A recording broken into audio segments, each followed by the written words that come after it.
And now the most impactful Agri Creator Award. This award goes to Laksh Dabas. I invite his brother Mrinal Dabas to receive the award on his behalf. कृषि को लेकर innovative technique से कैसे हम कृषि को समृद्ध कर सकते हैं, इसी पर काम करते रहे हैं लक्ष्य दबास। बधाई हो, आपका लक्ष्य सफल हो।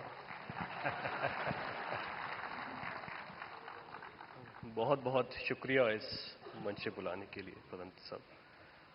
मैं मृणाल डबास, हम जैविक किसान हैं।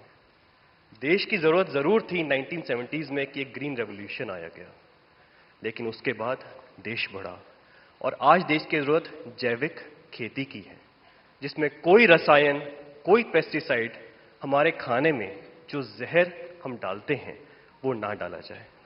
इसी संदर्भ में हमने 30,000 से ज्यादा किसानों को अपने खेत में बुला के, हम जटखोड़ खेत से बिलोंग करते हैं जो दिल्ली सोनीपत बॉर्डर पे है, बुला के कैसे जैविक खेती की जाती है, किस तरह कीटों से बचाया जाता है, उस संदर्भ में उनको सिखाया है।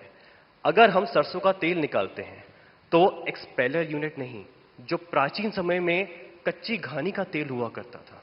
अगर हम गाय पाल रहे हैं, जर्सी एचएफ नहीं, जो हमारी देसी गाय है, गिर है, सहवाल है, थारपारकर है, राठी है, क्यों उसको भी हमें ज्यादा सेवा करनी चाहिए? और उसके दूध में और उसका जो घी बनता है, क्या उसमें ज्यादा प्रोटीन कंटेंट होता है और हमारे शरीर के लिए क्यों वो ज्यादा जरूरी है?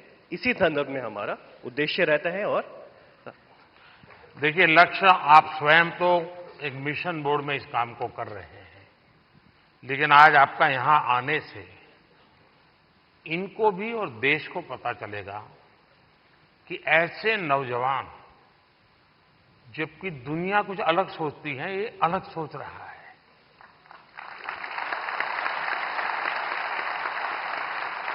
लोग लक्ष्य की मजाक उड़ाते होंगे, क्या यार तुम ये गाय पीछे पड़े हुए हो। उसके बाद भी वो उसको समर्पित है। आप कभी गुजरात के गवर्नर आचार्य देवव्रत जी से मिले हैं? नहीं सर, ये अवसर नहीं। तो मैं आपसे आग्रह करूंगा, एक बार उनके साथ बैठिए। वो एक मिशन बोर्ड में ये नेचुरल फार्मिंग पे काम करते हैं। कुरुक्षेत्र में उनका एक फार्म भी है और गुजरात में करीब उन्होंने 3 लाख किसानों को नेचुरल फार्मिंग की तरफ ले गए हैं और जो उसके रिजल्ट आए हैं बहुत ही एनकरेजिंग है। दूसरा, लोगों में एक भ्रम है जिसको आप ठीक कर सकते हैं। ऑर्गेनिक फार्मिंग और नेचुरल फार्मिंग दोनों अलग है। कुछ लोग कहते हैं कि ऑर्गेनिक फार्मिंग में शुरू में इनकम का बहुत लॉस होता है, उसके कारण कोई किसान हिम्मत नहीं करता। नेचुरल फार्मिंग में लॉस नहीं होता है और धीरे धीरे प्रोडक्टिविटी बढ़ती है, क्वालिटी बढ़ती है, एकरेज बढ़ता है। मैं चाहूंगा कि आप एक बहुत अच्छा काम कर रहे हैं, लेकिन मैं आपसे आग्रह करूंगा आप आचार्य देवव्रत जी से जरूर मिलिए। YouTube पर उनके बहुत सारे लेक्चर्स हैं, आप उसको देखिए। बहुत बहुत शुभकामनाएं।